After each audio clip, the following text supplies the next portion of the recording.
מכירים את זה שיש לכם חשק חזק למאפה או משהו קטן מתוק ואין לכם את הכוח לעמוד להכין אותו כי זה ארוך או מסובך? מכירים? אם כך, המתכון הזה בשבילך.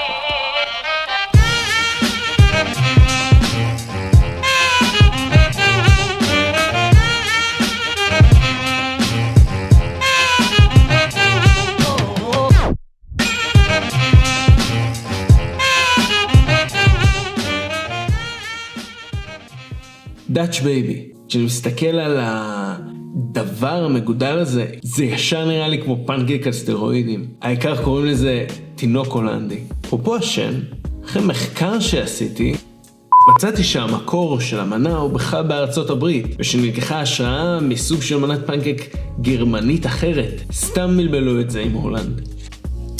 דאץ' בייבי הוא אחלה של גיוון לפנקייקים הרגילים שאנחנו מכירים. ואפשר לגוון עם אין ספור תוספות מגניבות מעליו. ומה אם הייתי אומר לכם שאת הדבר המופלא הזה אפשר להכין בזמן ממש קצר? אז, אם הצלחתי לסקרן אתכם, בואו נתחיל.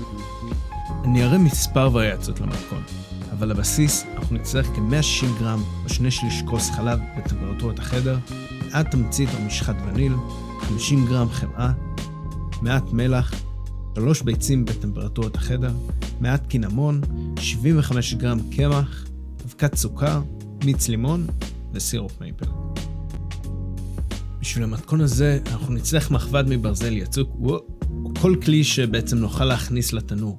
נחמם את התנור מראש ל-220 מעלות צלזיוס ונכניס את המחבת שתתחמם לה בתנור. ניקח סיר או מחבת מתאימים ונמיס בתוכה את החמאה. נרצה לערבב את הכלי מדי פעם כדי למנוע מהחמאה להישרף. ניקח בלנדר, או נינג'ה במקרה שלי, ונכניס תוכו 75 גרם קמח.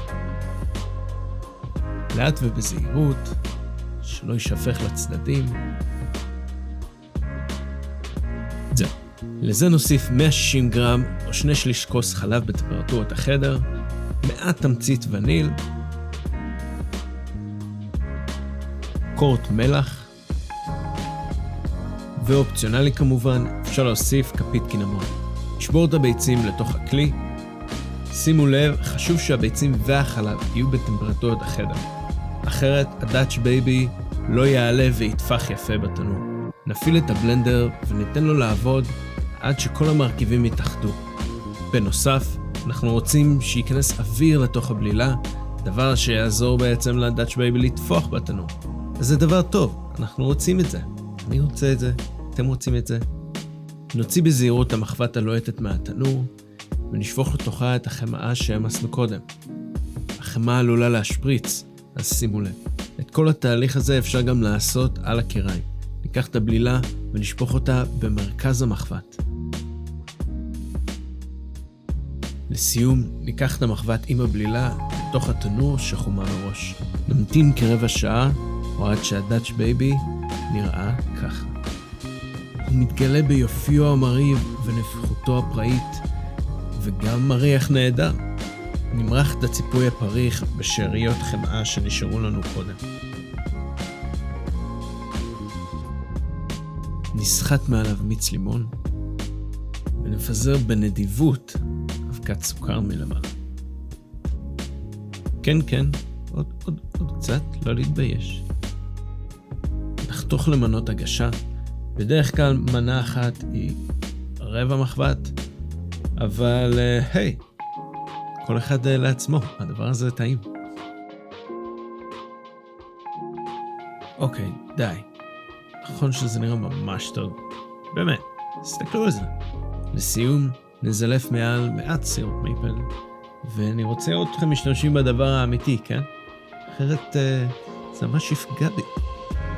ועכשיו, רגע שלפחות אני ממש חיכיתי לו, לאכול בלי מעצורים את הדבר הנפלא הזה. דאץ' בייבי מתאפיין במעטפת פריחה, ובפנים נימוח שבאמת נמס בפה. זה פריך, זה רך, זה חם, זה מתוק, זה חמצמץ, והכי חשוב, זה ממלא בדיוק את הפינה הזאת שהייתה חסרה. ומה שהכי נפלא בסיפור הזה, זה שאפשר להתפרע עם כל תוספת שרק תרצו. באמת, הרעיונות כאן מגוונים מאוד. למשל, מלא בבננות וריבת ורדים ותפוחים, שקיבלתי מחוות ואדי ינשוף במתנה. ריבה סירופית ומתוקה, והולכת נפלא עם פרי עדין כמו בננה. למי שמעוניין, צייפתי לינק לאתר שלהם בדסקריפשן למטה. אתם מוזמנים לנסות כל סוג של פרי וגם כל סוג של ריבה, ותהיו יצירתיים.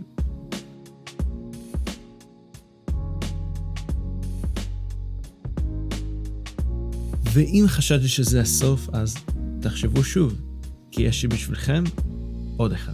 מישהו אמר שוקולד? מה יותר טוב מלהכין בעצמנו את הרוטב שוקולד? בשבילו אנחנו נצטרך ככוס או כ-200 גרם סוכר לבן, 50 גרם חמאה, שליש כוס או 20 גרם אבקת קקאו, 100 תמצית או משחת וניל, 100 גרם שוקולד מריר, רבע כפית מלח, וגם 2/3 כוס או 150 גרם חלב. את הסוכר ואת החלב נכניס לתוך סיר ונחמם על אש נמוכה. נוסיף קורט מלח ונערבב הכל ביחד עד שיגיע לאידוי קל.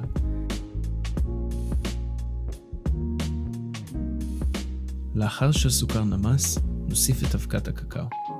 ננפה את הקקאו פנימה כדי להימנע מהצטברות גושים. תנו ערבובון טוב, וכאשר לכל המרכיבים יצא להכיר אחד לשני, הורידו מהאש ושימו בצד. בשלב הזה ניקח את השוקולד האהוב עליכם ונקצוץ אותו לחתיכות קטנות. בשלב הבא אנחנו נכניס את השוקולד הקצוץ לתוך הסירופ שהכנו. ולכן נקפידו לקצוץ לחתיכות קטנות. שימוש בשוקולד בצורה הזאת, ולא רק באבקת קקאו, יעניק לסירופ שלנו מרקם ייחודי. נעביר את השוקולד לתוך הסירופ החם ונערבב היטב עד שכל השוקולד נמס.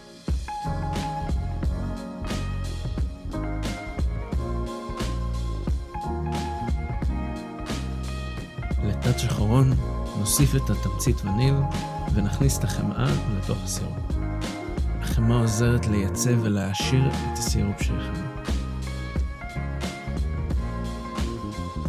נעביר את הסירופ החם לכלי מזיגה,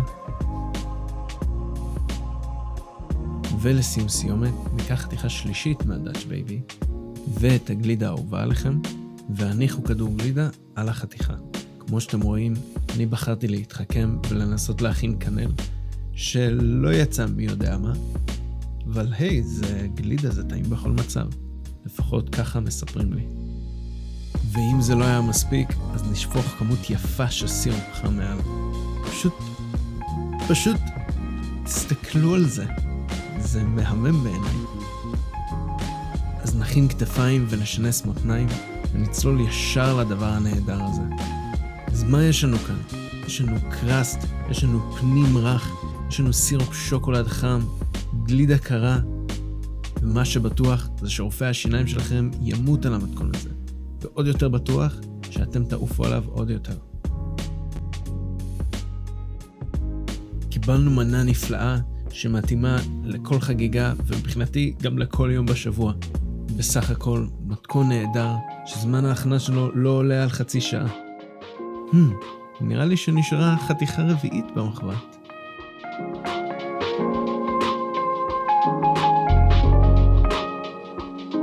חברים, אז אם אהבתם את הסרטון, תשאירו לייק, תעשו סאבסקרייב, ועד הפעם הבאה, שלום ולהתראות. וגם תעקבו אחריי באינסטגרם.